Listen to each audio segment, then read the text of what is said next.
Hear ye, hear ye, hear ye. I come before you tonight to try to finish my homework. I need some help and some assistance.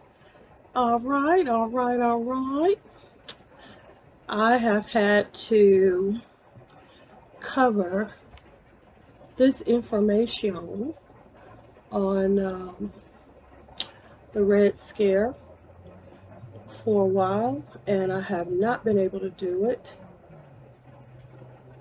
Okay, today we're going to be doing it with Miss Shirley Caesar. I mean, Miss Shirley Murdoch. Lord Jesus. Miss Shirley Murdoch and Gerald Blake. It's morning, and we slept the night away. It happened. Now we can't turn back the hands of time.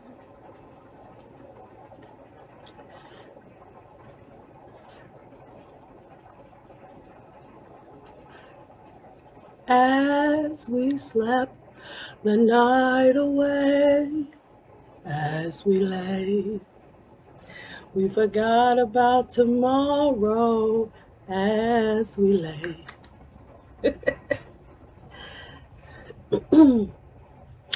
Listen, this is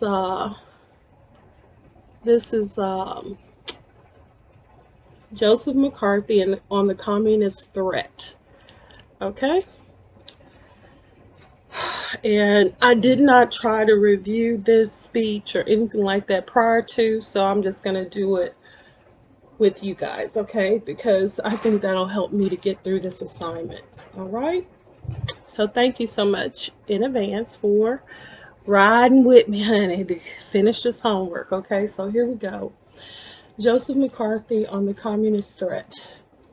Keep the previous discussion in mind as you analyze the rhetoric of our next two speakers. Our first speech is by former Senator Joseph McCarthy. Read and annotate the text below. What words, phrases, and... Hold on, y'all. Hold on. I gotta sneeze. Hold on. Okay, y'all. While I sneezed, I also went back to the previous discussion, and it was on extremist rhetoric. Okay? And let me just read to you what I wrote for extremist rhetoric. Okay.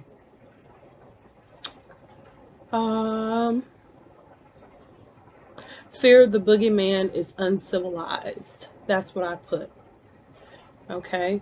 I put, that is what extremist rhetoric is to me. The fear of the boogeyman, the monster in the closet, the ghoul underneath the bed. Every good parent understands that you should not allow your child to continue to be afraid of phantoms in their own mind.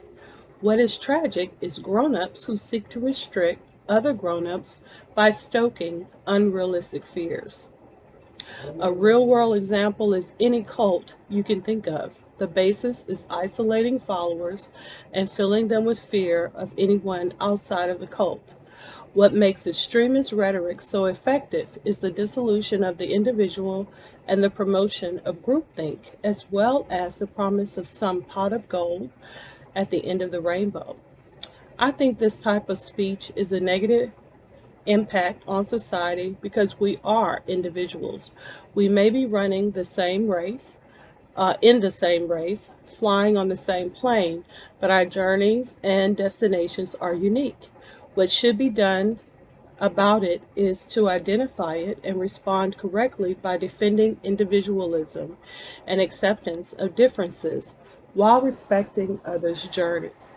The presenter should recognize the world does not, nor should not, revolve around them and modify their conduct. Why? Because the followers who carry out the ideas should be held accountable, as well as the presenter to the full extent of the law, criminally and civilly. Now, I wrote this yesterday. Today, I'm coming home with Kitten, and I run into a neighbor of mine who is a very weird person. Okay, this person is a I forget if it's a psychopath or sociopath, but it's the person that has delusions of being super duper special, but he has nothing to back it up. He was a janitorial type of person. This person is in his late 60s now. Uh, Wife has passed away, and he lives with his adult son.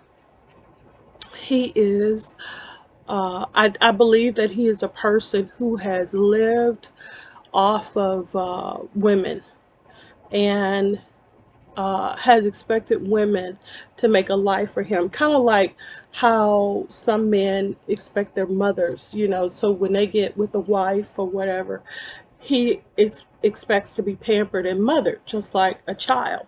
And this man, like I say, is going on 78 years old, and he's still saying that. So I said to him when I saw him today, I said, so why aren't you at the end of summer blast in Tacoma, which has been going on now for a week, and tonight they have fireworks and all that kind of stuff.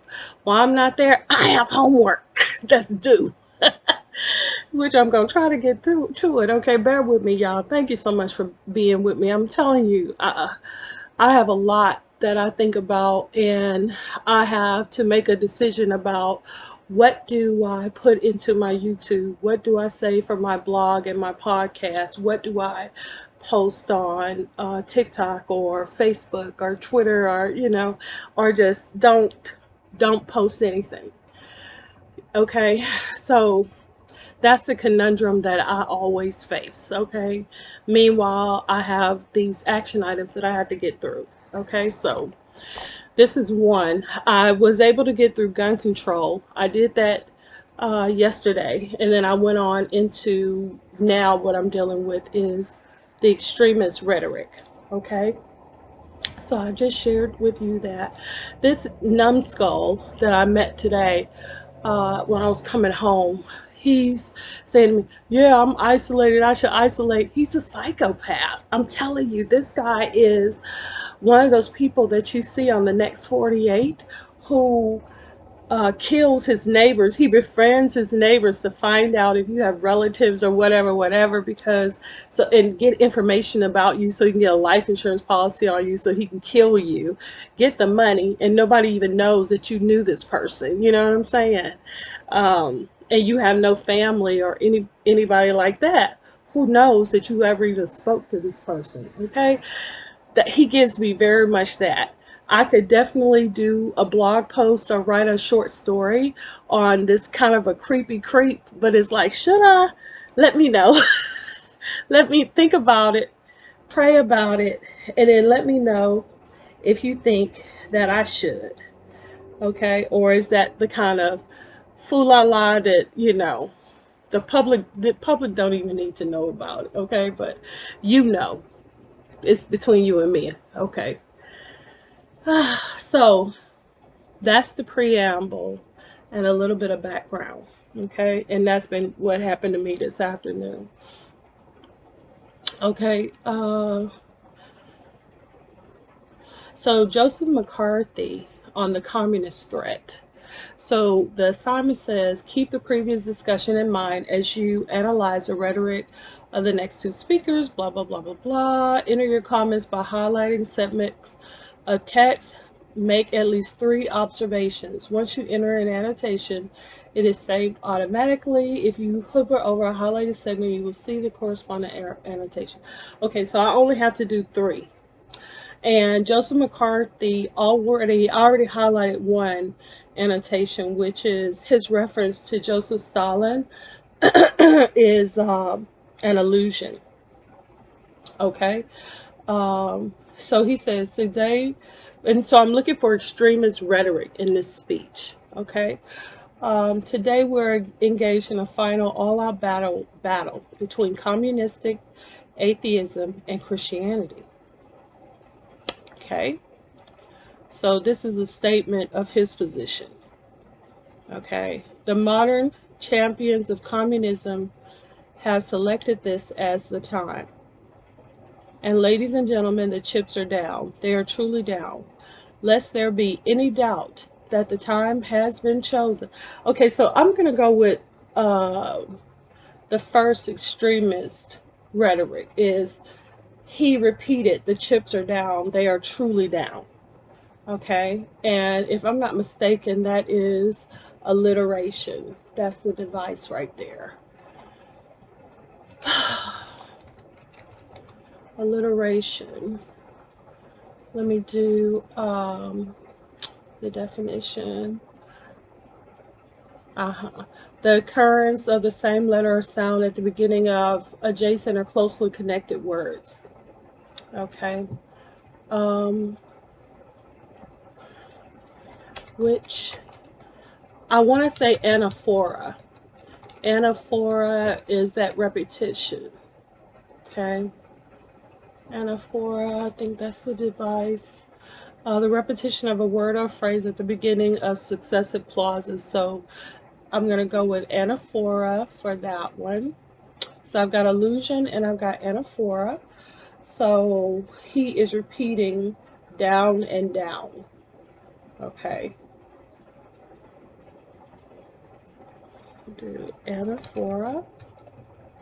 Gosh. Okay. Enter and save. Okay. Lest there be any doubt that the same time has been chosen, let us go directly to the leader of communism today, Joseph Stalin. Here is what he said, not back in 1928, not before the war, not during the war, but 2 years after the last war was ended. So he is rocking the anaphora device yet again. So let's do it again. Let's do it again. Do it, do it. And save. Okay.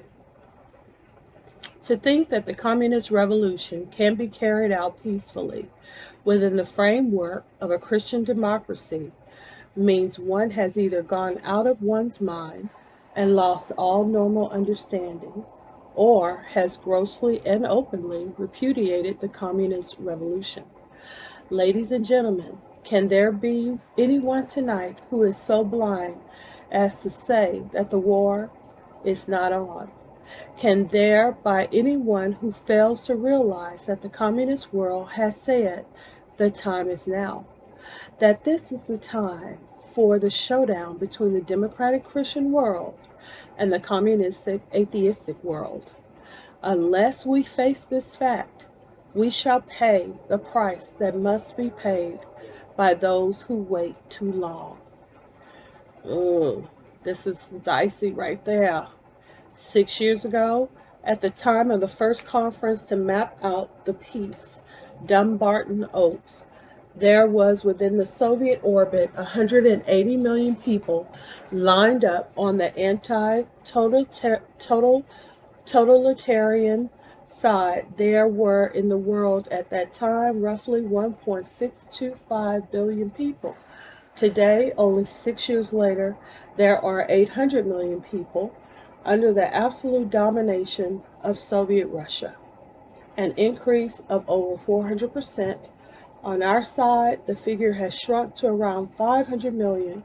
In other words, in less than 6 years, the odds have changed from 9 to 1 in our favor to 8 to 5 against us. This indicates the swiftness of the tempo of communist victories and American defeats in the Cold War. Sweet Jesus. Anyway, this device that he's using with the numbers, can you guess what rhetoric that is? Statistics. So let us highlight and add that. Statistics. A lot of people don't like statistics because they believe that you can make the numbers say what you want it to say. You know, anyway, let's move on. Which is where he's drawing his conclusion as to what this means, right? So he is saying, here. He says, this indicates the swiftness of the tempo of communist victories and American defeats in the Cold War. As one of our outstanding As one of our, what's he saying? As one of our outstanding historical figures once said, so he doesn't mention him. Hold on. Uh, when a great democracy is destroyed, it will not be from enemies from without, but rather because of enemies from within. So who is this that he is mentioning? Let's find out, shall we? Let's see who that's, because this will be another illusion. I only had to do 3, but I just can't help but keep going. A lot of people would just stop. Once they made 3 observations, go on to the next assignment, you know. But I'm trying to get my money's worth, Gilderoy. Okay. Um,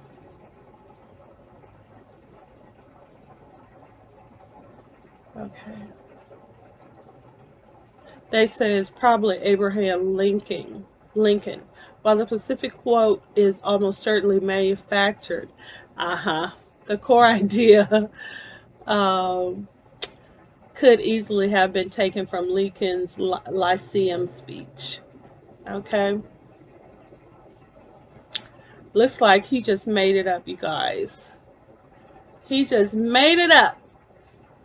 That's why he said a well-known person, blah blah blah, and he doesn't credit his source. Uh, does not credit his source. Um,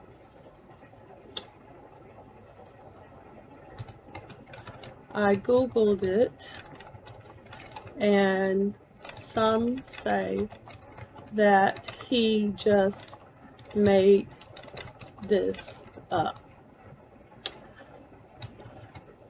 Is fake news a um, a, a rhetorical device?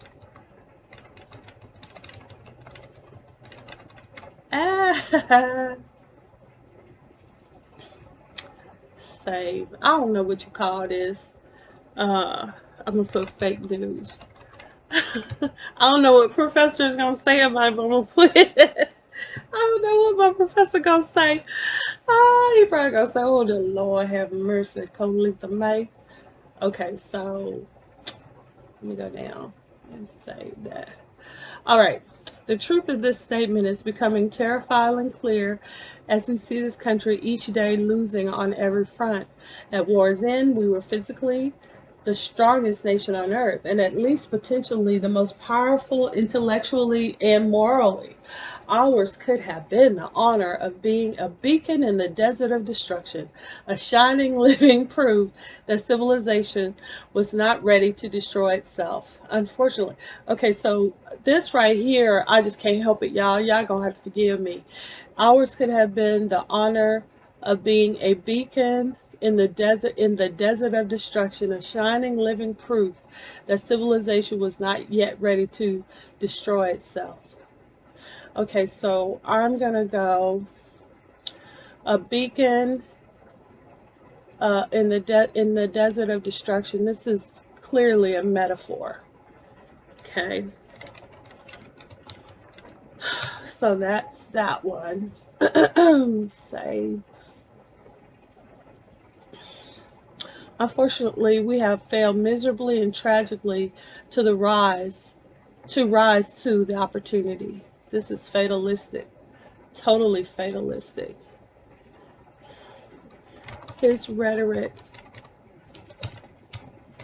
begins negatively and progressively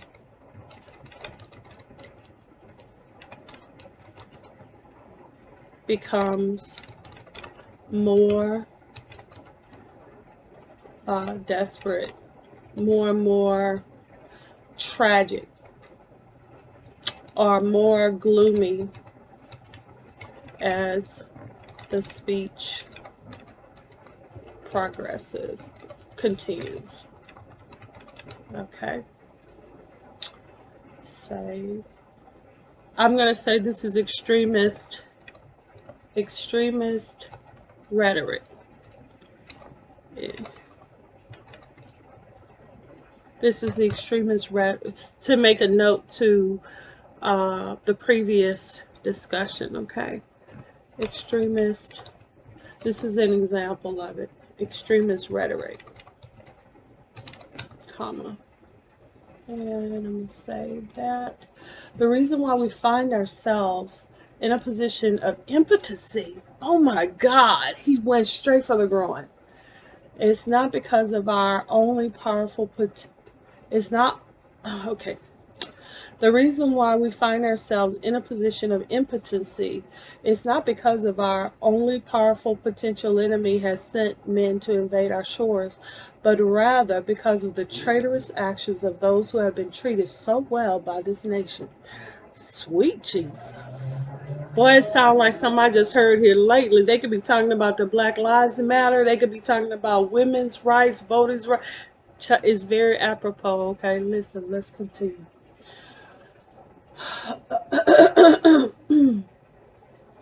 It has not been the less fortunate or members of minority groups who have been selling this nation out, but rather those who have had all the benefits that the wealthiest nation on earth has had to offer. The finest homes, the finest college education, and the finest jobs in government we can give.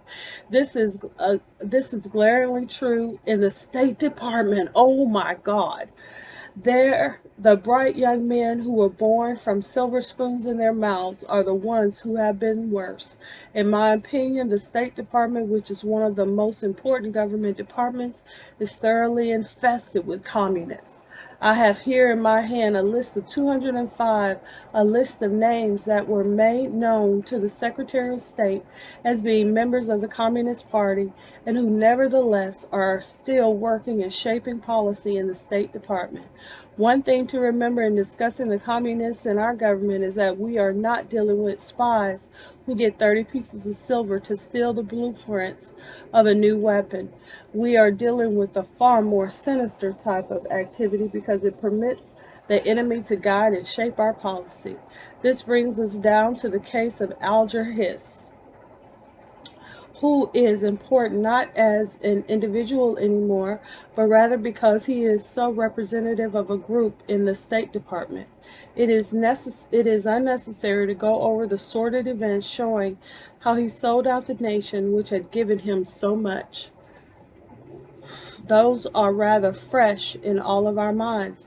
However, it should be remembered that the facts in regard to his connection with this international communist spy ring were made known to the then Undersecretary of State Burl 3 days after Hitler and Stalin signed the Russo-German Alliance Pact. At that time, one Whittaker Chambers, who was also part of the spy ring, apparently decided that with Russia on Hitler's side, he could no longer betray our nation to Russia.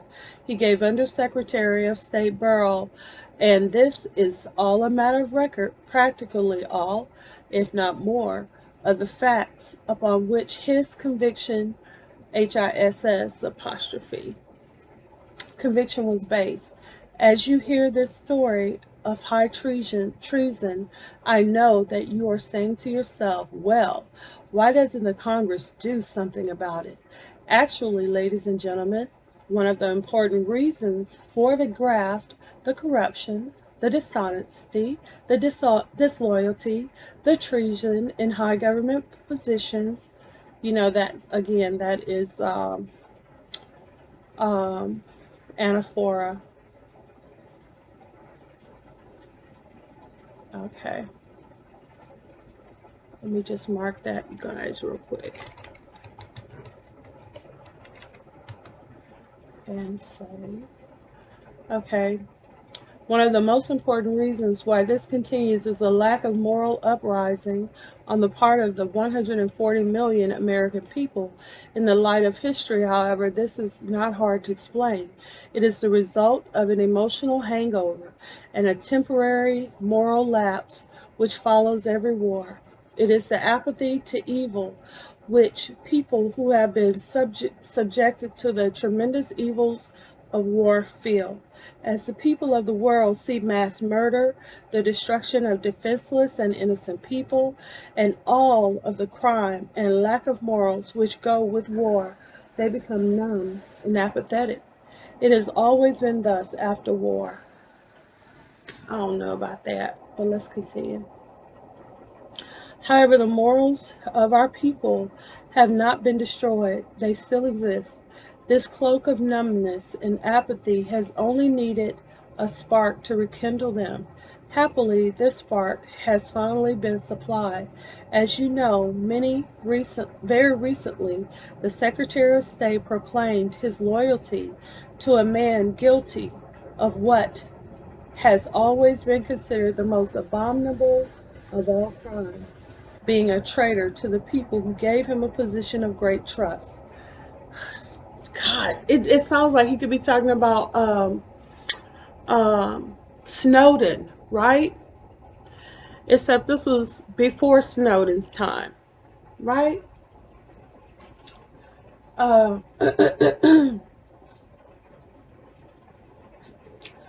Listen, he says, um,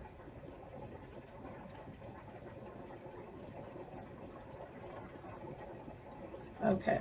However, the morals of our people have not been destroyed. They still exist. This cloak of numbness and apathy has only needed a spark to rekindle them. Happily, this spark has finally been supplied. Sounds ominous.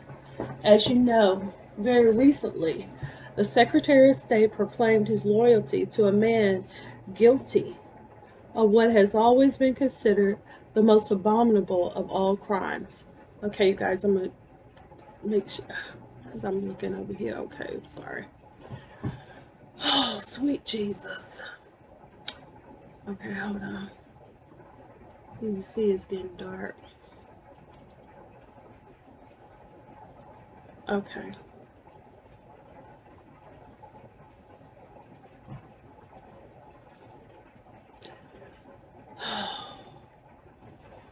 Okay. Okay. He says, um, as you know, very recently the Secretary of State proclaimed his loyalty to a man guilty of what has always been considered as the most abominable of all crimes, being a traitor to the people who gave him a position of great trust. The Secretary of State, in attempting to justify his continued devotion to the man who sold out the Christian world to the atheistic world, referred to Christ's Sermon on the Mount as a justification and reason, therefore, and reaction of the American people to this would have made the heart of Abraham Lincoln happy. When this pompous diplomat in striped pants with a phony British accent proclaimed to the American people that Christ on the Mount endorsed communism, high treason, and betrayal of a sacred trust, the blasphemy was so great that it awakened the dormant indignation of the American people. He has lighted the spark which is resulting in a moral uprising and will end only when the whole sorry mess of twisted, warped thinkers are swept from the national scene so that we may have a new birth of honesty and decency in government. Y'all, Joseph McCarthy. That was the speech on Joseph McCarthy, okay? I only had to do, let me just make sure of that. I just had to make 3 observations. I did more than that. So I'm going to go on to the next one, okay? Background, Joseph McCarthy. That's the next thing I was going to look up. Also something else too. Let's see, Joseph McCarthy, the speaker. The term McCarthyism, I've heard of that before. And do you know who McCarthy looks like? Ted Cruz. Joseph McCarthy looks like Ted Cruz. So let me look up something right quick. I want to see when it is Is Joseph McCarthy dead? I think he is. Let me put, when did he die?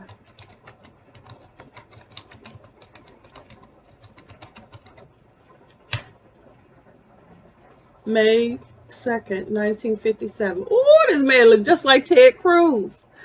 He looks like Ted Cruz, y'all, the senator from Texas. Ew. Okay, let me find out.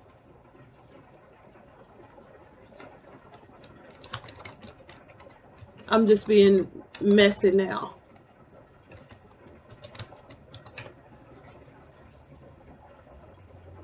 Y'all, I think this man is a reincarnation of Joseph McCarthy died May the 2nd, 1957. It says, he continued to speak against communism and socialism until his death at the age of 48 at Bethesda Naval Hospital in Bethesda, Maryland on May 2nd, 1957. His death certificate listed the cause of death as acute hepatitis, cause unknown. Oh. I think they took him out.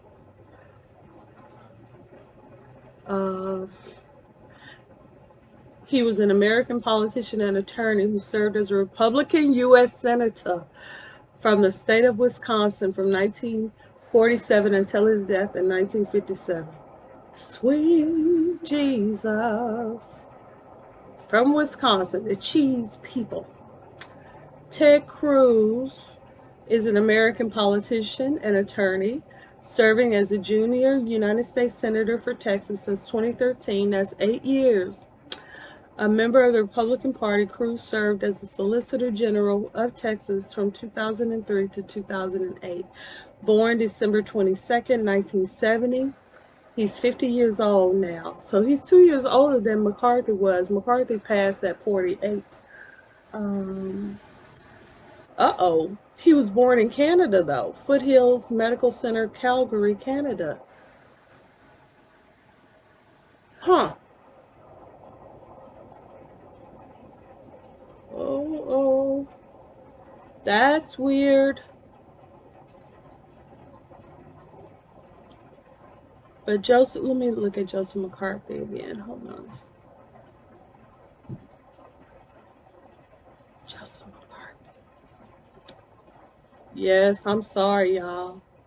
He does. He looks just like Ted Cruz.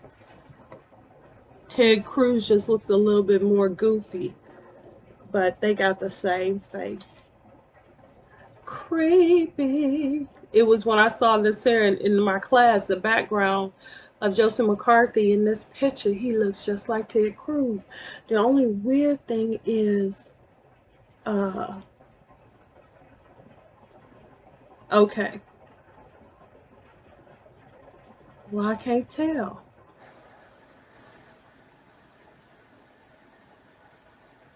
He got some weird ears. He got some big old ears too.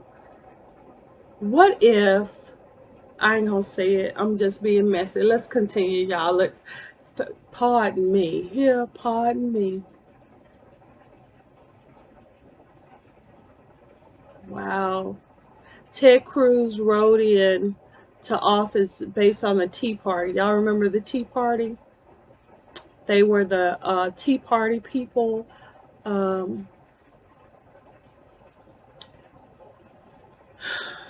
Back when Obama was in office. You remember Tea Party? The Tea Party people that we never hear about them anymore. They said Harvard Law outsider became Tea Party hero. That's how That's how he got in. Wow. And looks like he was always full of himself. Let's get back to Mr. McCarthy, okay? The term McCarthyism stems from Senator Joseph McCarthy's 1950 to 1954 campaign to rid the United States government of communists and communist sympathizers. It refers to widespread accusations of wrongdoing, often based on little or no evidence. Fake news. Okay. The concept of McCarthyism is commonly applied in political contexts. Um, there's another thing like religiously is Calvinism. You know. Anyway, let's continue. Um,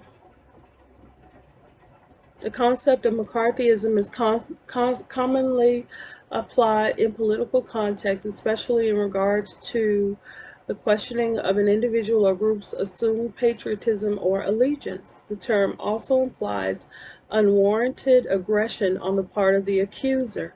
Well, hell, we're dealing with that every day now. Accusation after accusation, right? By everybody. Just, okay, let's continue. Um, Joseph McCarthy was trained as a lawyer and served as a judge in Wisconsin before serving in the Marine Corps during World War II. After the war, he decided to run for public office. He won his Senate seat in 1946 and spent his first few years in Congress in relative obscurity. On February 9, 1950, McCarthy delivered what came to be known as his Enemies Within speech in Wheeling, West Virginia. That's what I just read, okay? He would go on to reiterate his claims on the Senate floor and elsewhere. These words mark the beginning of Joseph McCarthy's tireless crusade against the communist threat at home and abroad, both real and imagined. Why nobody can call these guys on their BS? That's what I don't understand. I didn't understand it when Trump was in office, and I don't understand what it is about these people that this deranged person can stand up and just say a whole bunch of lies, and people just don't say nothing. They don't redirect nothing. It's crazy. Mm. Okay. America's fear of communism was not new. The roots of the Red Scare ran deep in our history. In capitalist societies, there was a general distrust of socialism from its beginnings. Immigration, labor tensions, and the Russian Revolution intensified many Americans' sense of unease with its foreign ideology. McCarthy was not the first to paint it as antithetical to Christianity. Eventually, these streams of opposition became more formalized. In 1938, the House Committee on Un-American Activities, which I heard of them before, they never bothered nobody in my family. They were mostly going towards Hollywood and celebrities. So the HUAC, the House Committee of Un-American Activities, began to investigate instances of subversion. Communists were considered the most significant threat. The committee interrogated many individuals, particularly artists. That's what I remember. That's what I remember. Particularly artists whom the committee members determined to have socialist leanings. Now, remember I was telling you about my older sister, Darlene? This was a major concern for my parents and my grandmother because she had worked for the Texas Senate, and you know, my dad had been in the war and all this kind of stuff, and we had lots of connections to Texas politics. So for him to have a daughter, her granddaughter, to be this hippy dippy chick who was anti-government, it was a concern, and it was a discussion in the house, especially because she was an artist, because she was one of those dashiki wearing, you know, power to the people type of person. The Black Panthers was, you know, going crazy. It was conversations in the house about this. Okay, so this is not ancient history. This is stuff that I remember in my lifetime. Discussions about these very things that were happening, that was going on. And there was some fear for her, because of her opinions and her lifestyle, that she might get herself into some trouble and get the family into some trouble because of her political leanings, or what could be perceived as anti-government rhetoric. Okay, let's continue. Um, Particular artists whom the committee members determined to have socialist leanings, which they did, which they did. Trying to go to an ashram and all of that, y'all. Okay. Okay, let me go ahead. I'm back in the 70s. Anyway, listen. It says, whom the committee members determined to have socialist leanings. In one famous case, HUAC, a committee on un-American activities, House committee, questioned the Hollywood 10. 10 filmmakers who were current or former members of the Communist Party. The committee offered them immunity on the condition that they expose other party members or their so-called fellow travelers or associates. All 10 witnesses refused to testify. They were found in contempt, fired by their studios, and blacklisted in the industry, as were many others who came after them. Some of the allegations were more credible than others, in particular the case of Alger Hiss, a State Department official accused of espionage, captured the nation's attention and imagination as it did McCarthy's. Fears of communist influence and ascendance were not entirely unfounded. After World War II, the Soviet Union dominated most of Eastern Europe. The Soviets detonated their first atomic bomb in 1949. Shoot, my mom was 6 years old. And so was my Uncle Chester. He was 6 years old in 1949.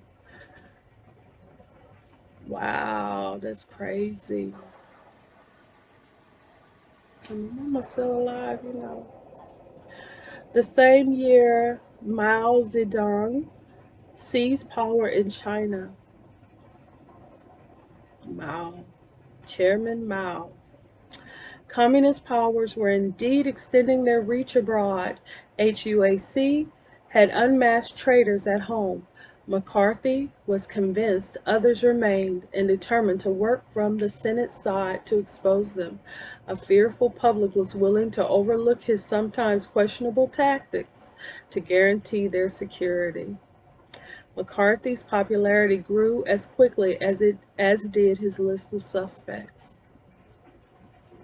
The speech. Okay. McCarthy had accused government officials of subversion before. Here he is more specific. He definitely states that 205 employees of the State Department are members of the Communist Party. The Secretary of State is aware of this and has done nothing.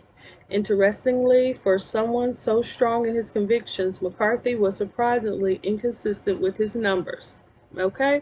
Because he's making it up, as extremists do, right? The next day in the Senate, he made his famous claim to know of 57 card-carrying members of the Communist Party in the State Department. In a quote given 10 days later, the tally changed to 81. So it went from 205 to 57 to 81. The Hiss case, Alger Hiss, had made the State Department the perfect target. McCarthy seized on this and other incidents to sow fear and consolidate his power. It is easy to look back now and dismiss the McCarthy years as an instance of Cold War hysteria.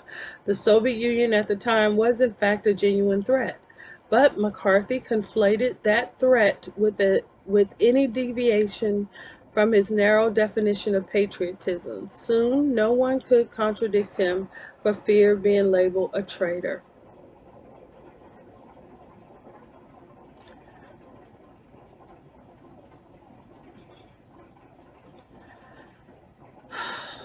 So he was using fear to get people to call out their friends as being communists. Meanwhile, it was the fear of being called unpatriotic or a traitor that people allowed him. Do you see a quagmire of stupidity?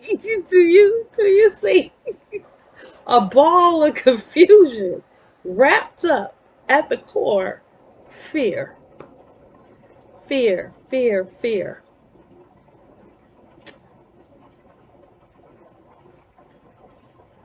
Mm. Okay. Some, including his fellow Senator Margaret Chase Smith, saw he was dangerous. 4 months after Wheeling, she made an impassioned speech, which we will study next, criticizing McCarthy and his supporters' methods and tone. But world events quickly overshadowed her objections when, less than 3 weeks later, the North invaded South Korea. Timing. It was no longer politically expedient to oppose the anti-communist crusader from Wisconsin. Other Republicans joined him in his demands for more thorough investigations. Others, including President Eisenhower and then Senator John F. Kennedy, found McCarthy distasteful but did not dare contradict him for fear of being branded soft on communism. This, if you're not for us, you're against us logic appears again and again in the rhetoric that uses fear to persuade. It uses fear to persuade, also fear to dissuade. Okay? It's a double-edged sword, honey. And either way is destruction. It's not productive or helpful in any way. McCarthy wasn't the first to use this approach, and he will not be the last. Since this time, many have invoked his name when they have felt unfairly accused. Others dismissed their opposition by claiming to be victims of a McCarthyist witch hunt. These are often the same people who seek to motivate through fear. Listen for echoes of McCarthy's language in the rhetoric you encounter. Keep in mind that line between motivation and manipulation will not always be clear. Boom, there you have it. There you have it. That's why I believe in leaving people to their own designs. I will say quickly, I don't know. I don't know. I can't help you with that. I don't know nothing about it. I don't know nothing about it. I don't know nothing about that. I don't know nothing about it. Mm-mm. I don't know. I don't know, honey. I wonder whatever happened to that lady that spoke against Joseph McCarthy, though. What was her name again? Her name was Margaret Chase Smith. I wonder if she's J.P. Morgan Chase. I wonder if she's affiliated with those guys. Let's see right quick. Margaret Chase Smith. She is, wow, what a name. Uh, Margaret Madeline Chase Smith was an American politician, a member of the Republican Party. This is kind of like giving me this, the lady who stood up against the Republican Party just recently, and they voted her out of her position in the GOP. Put it down in the comments, you know how we do. Um, I can't remember her name, but she tried to hold their feet to the fire and they kicked her out. Um, Margaret Chase Smith was born December 14th, 1897, in Skowhegan, Maine. She died May the 29th, 1995, in the same place. Um, Republican Party. Her book is called Declaration of Conscience, and she had a lot of siblings. Okay, a lot of siblings. Um, she served as a U.S. representative and a U.S. senator from Maine. She was the first woman to serve in both houses of the United States Congress and the first woman to represent Maine in either. Bless her heart. Girl, she tried. That's why,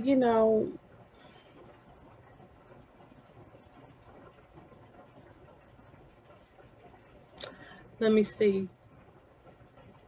She was 2 years from being 100 when she passed. Whereas Joseph McCarthy, he died when he was 48 years old from hepatitis. Yeah. Um, she was born in 1897 and she passed in 1995, 2 years shy of 100 years old. That's impressive. She's from Maine.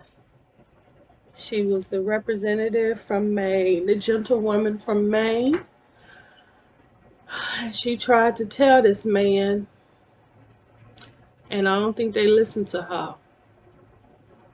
I guess, it's like you do what you can, and if you're not received or whatever, just don't take it to heart, don't take it personally, and just keep it moving. Just keep it moving. Wow, it's just amazing. Margaret Chase Smith. Mm-mm-mm. Very impressive, very impressive. Clearly, she did not take it to heart. Clearly, because she went on with her life. She went on with her life. Margaret Chase Smith, chair of the Senate Republican Conference. Wow. In office from January 3rd, 1967 to January 3rd, 1973. Go ahead on. She was in there and then she went on and left. That is crazy. She served for many years. She was a member of the U.S. House of Representatives from Maine's 2nd District in office June 3rd, 1940 to January 3rd, 1949. And then United States Senator from Maine from January 3rd, 1949 to January 3rd, 1973. And during that time, she was also the chair of the Senate Republican Conference. Got her pearls on and everything. I know that's right, girl. Let's see, what it say in Eastern. National Women's Hall of Fame inductee. Maine Women's Hall of Fame. That's cool.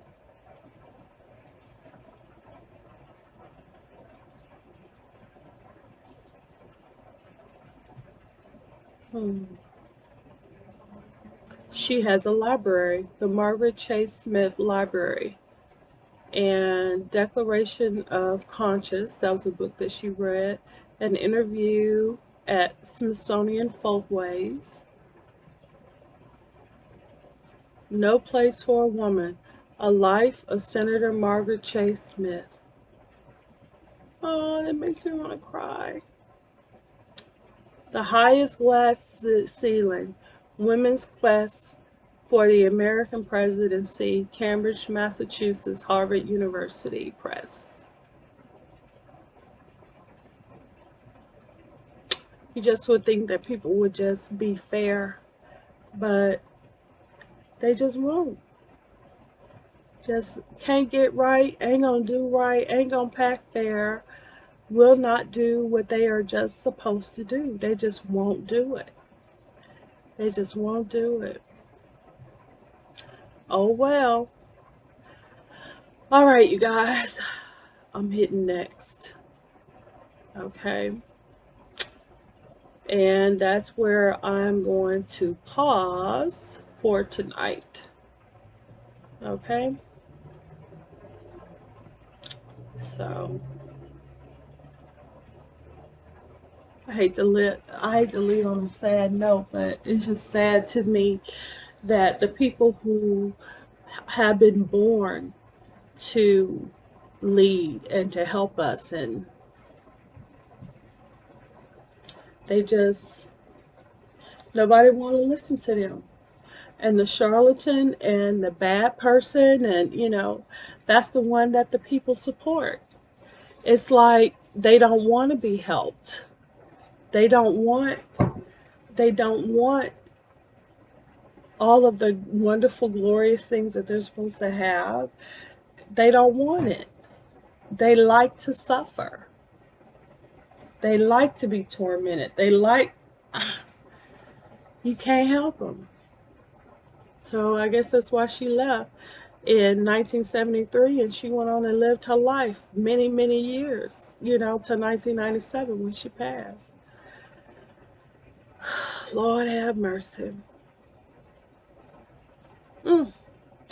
Well, thank you so much for joining me tonight. This has been your host, Coletha Albert, and I've been reading to you the speech of Joseph McCarthy, the senator from Wisconsin, in my Harvard rhetoric class on the device extremist rhetoric. Thank you so much for joining me tonight. Please tune in next time. I don't know what I'm going to be covering. If you follow my regular production schedule, that airs every Monday at 10 a.m. your time. Thank you so much for watching tonight. Thank you for subscribing to my channel. God bless you, and I'll talk to you another time. Bye for now. Oh, please like this video. Please share this video. Please subscribe to this channel if you're new here. Okay? Thank you. Bye.